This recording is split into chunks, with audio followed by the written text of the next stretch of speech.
herzlich willkommen zu diesem neuen Video. Kurz vorab, dieses Video ist auf Deutsch, da es sich um eine Kollaboration mit dem Fallschirmsprungplatz GoJump in der Nähe von Berlin handelt und es einfach nur Sinn macht, die deutschen Zuschauer unter euch anzusprechen, falls ihr gegebenenfalls Interesse bekommt, einen Tandemsprung zu machen oder sogar eure Ausbildung anzufangen. Bleibt auf jeden Fall bis zum Ende des Videos dran, dann erfahrt ihr, wie ihr einen Tandemsprung gewinnen könnt in Berlin bei GoJump und ich werde auch vor Ort sein. Jetzt aber erstmal viel Spaß mit dem Video.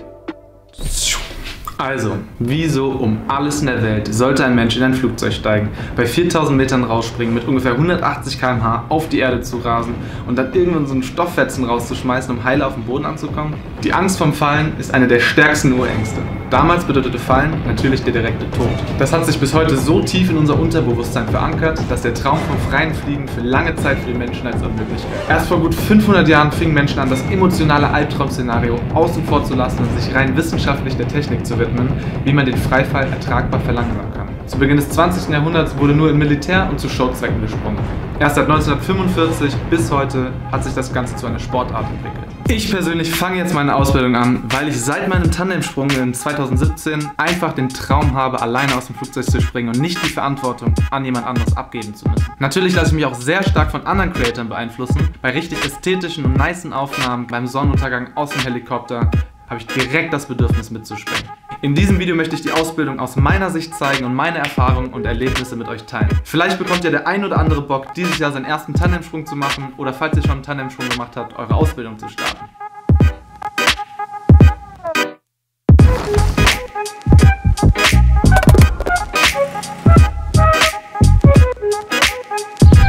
So, einen wunderschönen guten Morgen aus Gransee. Ich bin heute Morgen um 5 Uhr aufgestanden, von Berlin hierher gefahren. Ich bin übelst motiviert, weil heute geht bei GoJump meine Fallschirmsprungausbildung los. Heute ist zwar nur Theorie, heute schaue ich mir den ganzen Flugplatz mal an, lerne die ganzen Leute kennen, kriege die Einführung, lerne alle Sachen, die ich wissen muss. Und ja, daraufhin wurde ich schon vom Bahnhof abgeholt und zum Flugplatz gebracht. Um 9 Uhr ging es schon direkt mit der Bodenausbildung los. Ich will euch jetzt auch gar nicht mit dem ganzen theoretischen Zeug volllabern und fasse einfach mal ganz kurz das Wichtigste zusammen. In den 1,5 Tagen Theorie lernt man sehr intensiv und ausführlich, was man wissen muss, um gut vorbereitet seinen ersten Sprung machen zu können.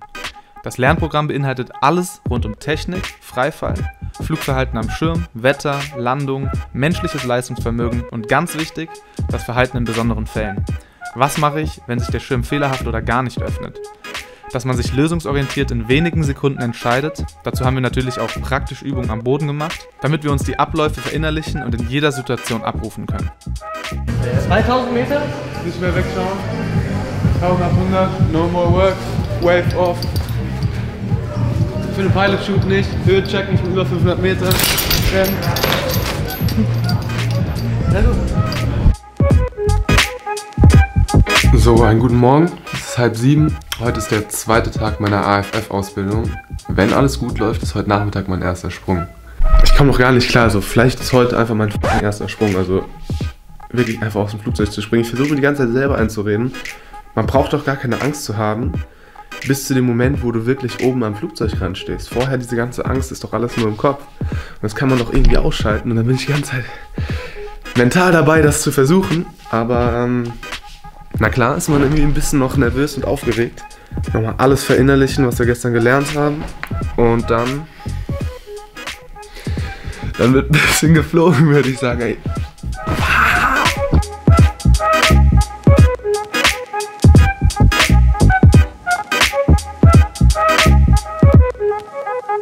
So, ich bin jetzt wieder zu Hause. Ich konnte leider heute noch nicht meinen ersten Sprung machen. Es war einfach viel zu wenig für uns Anfänger und das konnte man uns einfach nicht zumuten, weil wir noch gar keine Erfahrung am Schirm haben und uns dann direkt darunter zu schmeißen.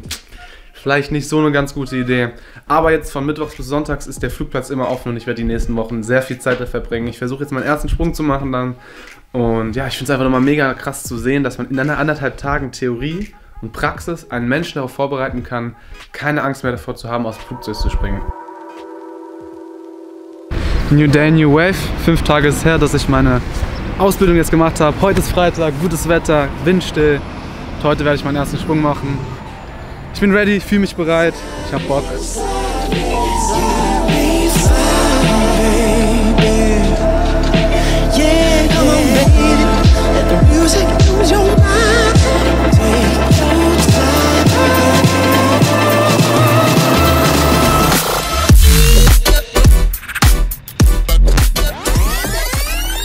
So, spulen wir gleich nochmal zurück ins Flugzeug und ich erkläre euch, wie der erste Sprung abläuft. Man macht sich am Boden ready, steigt ins Flugzeug, geht nochmal alles mit dem Lehrer durch, was man machen muss. Und dann geht es bei 4000 Metern auch schon an die Tür und dann raus. Die ersten 3 Sprünge sind mit 2 Lehrern und das Ziel ist es, eine stabile Freifallhaltung zu finden und sich bewusst von der Situation zu werden. Der erste Sprung ist auf jeden Fall von den Gefühlen und vom Erlebnis her der intensivste und das Adrenalin kickt so richtig komplett rein. Meine Aufgabe ist es, 3 Scheingriffe zu machen, was bedeutet zu tun, als ob man den Fallschirm öffnet. Außerdem auf die Anweisungen der Lehrer achten, zum Beispiel die Beine mehr strecken oder die Hüfte durchbiegen. Ganz wichtig ist, ein Höhenbewusstsein zu bekommen und regelmäßig den Höhenmesser zu checken. So, wir skippen direkt vor zu 2000 Metern. Ich schaue nicht mehr weg vom Höhenmesser. No more work, wave off und ich ziehe meinen Fallschirm.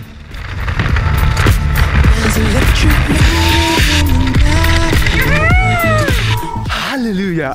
Was ein Gefühl! Es ist kaum zu beschreiben. Also, kurz nochmal zurück. Ich war im Flugzeug, alles geht hoch, ich chille, ich mache meine Dinge, ich gehe alles nochmal durch. Und dann kam die Angst nochmal. Da war die nochmal richtig da und hat mit der vollen Breitseite mir eine reingeschellt. Fuck. Ich muss da jetzt rausspringen. So, okay, alles klar.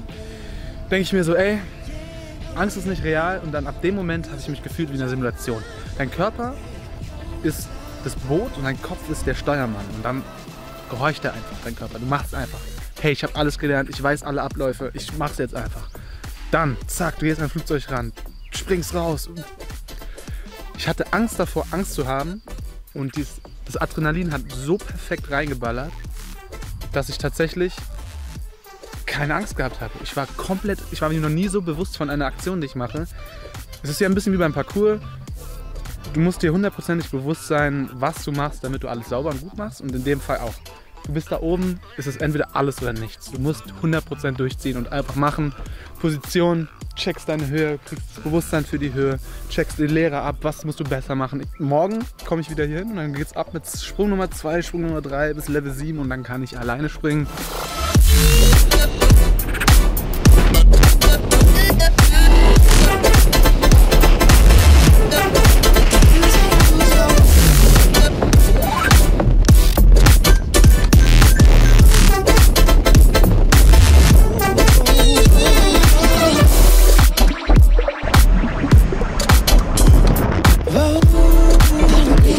Bei meinem 3. Sprung wurde ich tatsächlich zum ersten Mal losgelassen und durfte alleine fliegen.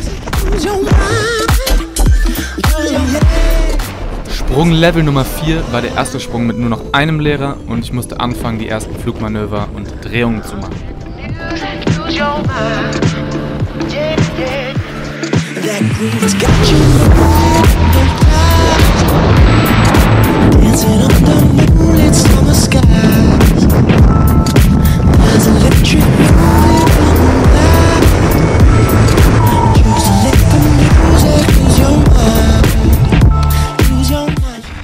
Sprung Level Nummer 6 war der erste Sprung, der so richtig Spaß gemacht hat.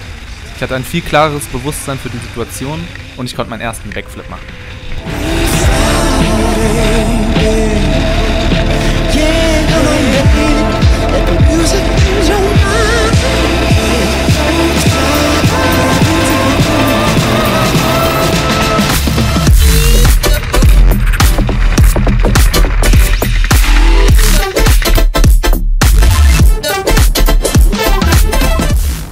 Sprung Level Nummer 7 war nicht meine größte Glanzleistung, doch danach war ich ready für Sprung Nummer 8 und Level Nummer 8 ist der erste Solosprung. Der kann leider nicht gefilmt werden, weil da kein Lehrer mehr dabei ist und ich die Kamera erst nach 100 Sprüngen mitfilmen darf. Deswegen machen wir direkt weiter mit Sprung Level Nummer 12.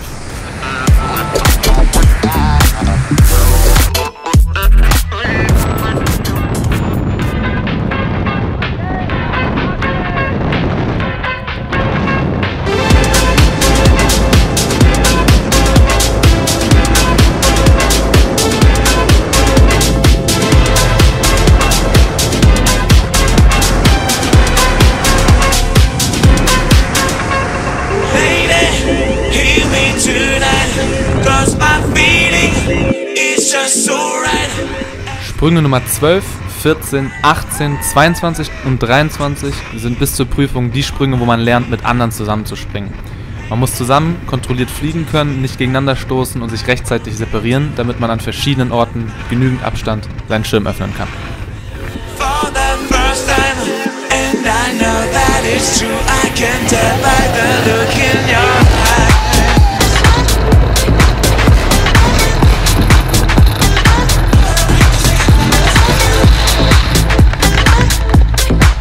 And I know that it's true, I can tell by the look in your eyes.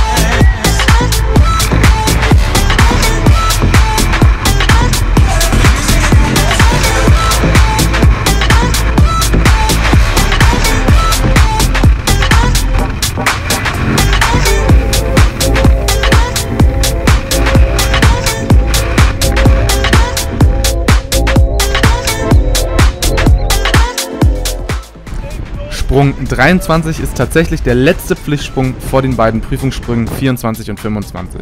Der Exit war, wie ihr seht, in einer Wolke und ich kann euch sagen, das ist echt ziemlich unangenehm.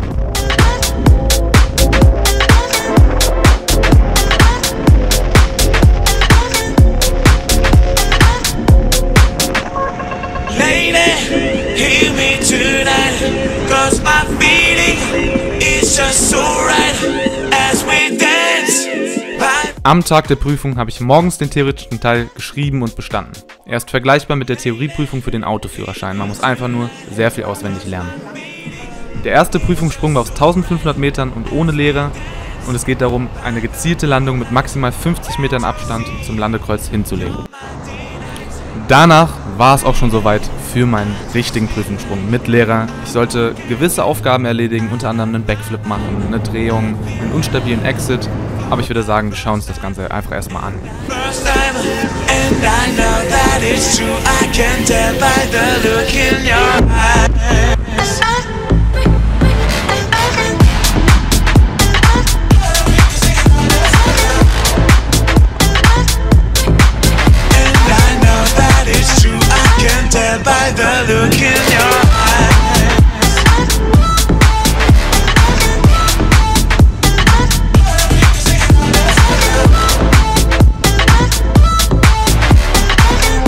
In der Prüfung selber geht es gar nicht so darum, alles jetzt richtig zu machen, was von einem verlangt wird, sondern es geht einfach darum, ein Höhenbewusstsein zu haben, sich aus unstabilen Situationen wieder stabilisieren zu können und auf der richtigen Höhe den Fallschirm zu ziehen. 100 Meter drüber oder drunter und ihr seid durchgefallen.